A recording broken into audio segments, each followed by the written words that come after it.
Prior to the 340B operations certificate, covered entities did not have a way of validating the knowledge base of the consultants and vendors that they engaged.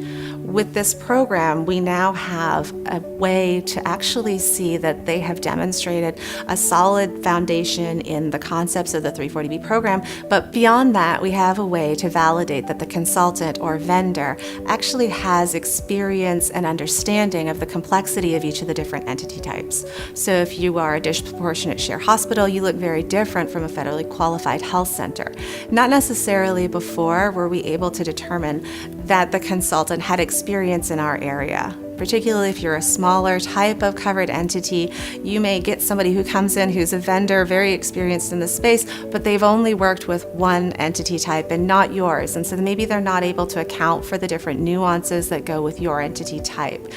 The operations certificate program gives them a broad exposure as well as a deep level of knowledge to each of the different types of covered entities, as well as the considerations they're going to need to make when working with you.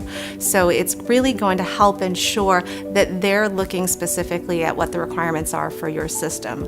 As a chief pharmacy officer, engaging a consultant or a vendor, this is a seal of approval that allows me to know that they have demonstrated proficiency at a very high level and that they're someone who I can rely on to help us develop our program in a way that is compliant with high integrity and also aligns with program intent.